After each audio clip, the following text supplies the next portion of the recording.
Hey, John. Perfect. That was my question.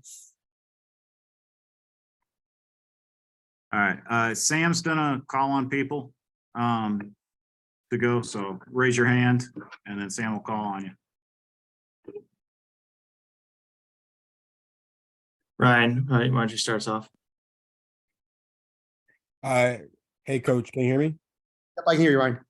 All right, cool. I wanted to ask, what did you see from the team's 3-point shooting effort from the second half? You guys were like 3 for 13 in the first, and you guys just took over in the second half, shooting like 54% from outside. Yeah, I think it's kind of what's kind of bogged down our offense a little bit in the first half. Is I think we've come out a little bit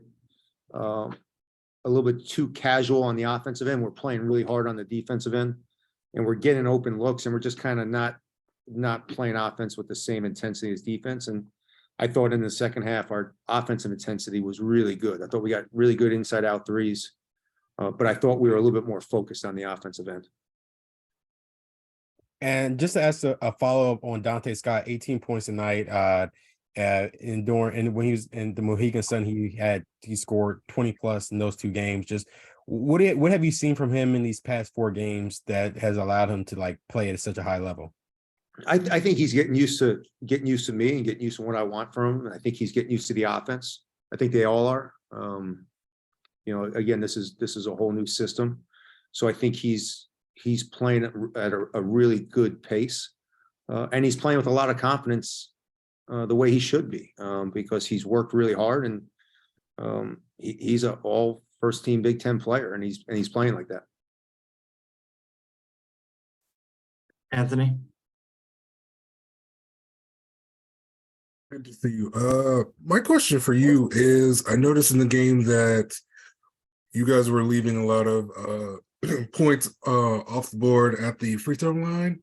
So what needs to happen in order for that to get corrected in the future, especially in games where like in Big Ten play and bigger opponents as non-conference play gets moving? Yeah, I mean, I think, tonight was a little, I like the fact that Pat and Julian were being physical, getting offensive rebounds. I think they missed 8 of the 11. So just got to sit down with Juju and keep working with him.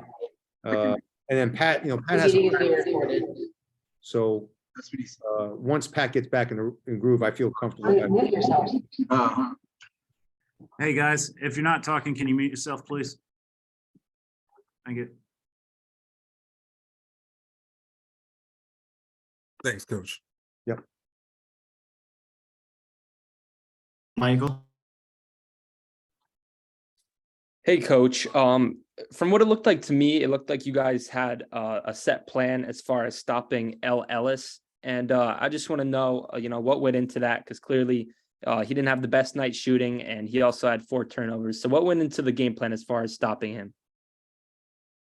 Yeah, I mean, they don't play that many guards, so it's like they play him and 4 big guys. So it was kind of simple, just really make him score difficult twos, and then make everyone else try to make a play. I mean, they're a little tougher to guard when they put Hersey Miller at the point and he's at the 2, because there's another ball handler. But just from watching film, we just wanted to make it hard for him.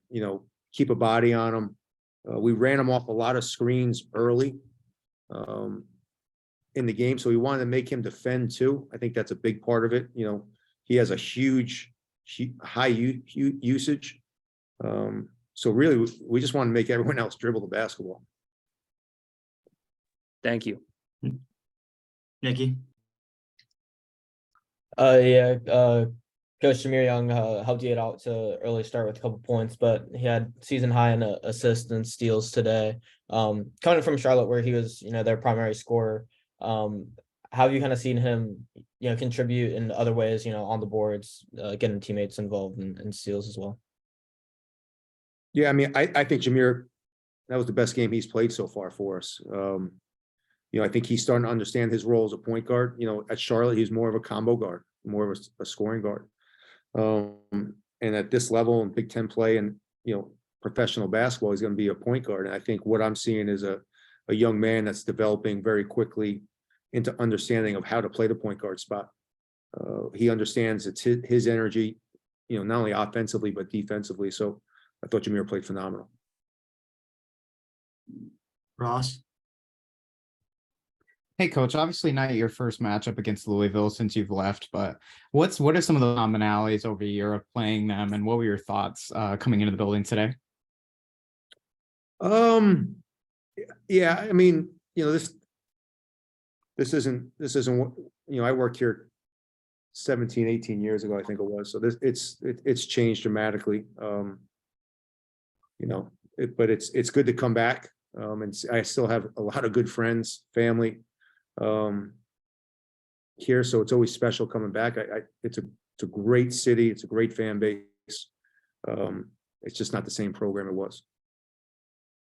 And coach, with the ACC Big Ten Challenge ending, do you still have an interest in continuing that relationship with Louisville, and taking them on in that non-conference schedule?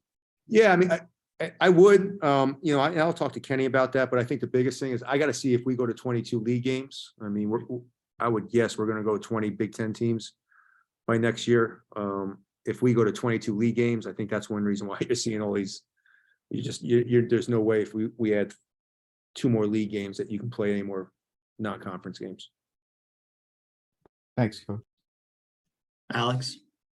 Hey, coach, my apologies for the audio mishap before. My bad on that. Congratulations on the win today.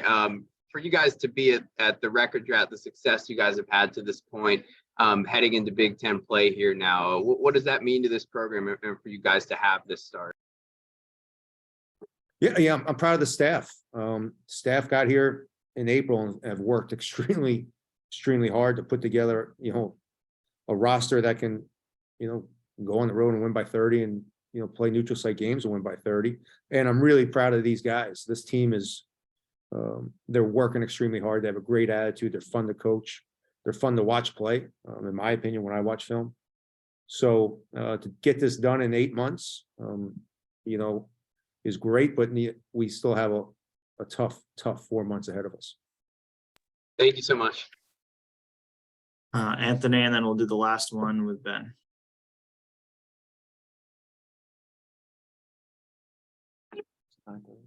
Coach, so I wanted to ask also, you got a lot of good minutes from Jameer Young and Don Carey as well. He got a 3 going and a steal in the game as well. What have you seen from them early on, from that pair in the backcourt early on, and how do you think they'll fare come Big Ten play?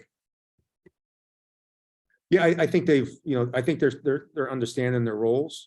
I think they're understanding how hard they have to work on the defensive end.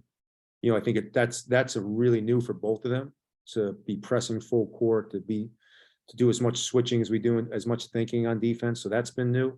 But I think they both are really starting to find their groove offensively. They're starting to find their rhythm offensively. And, Don played in the Big East for 3 years.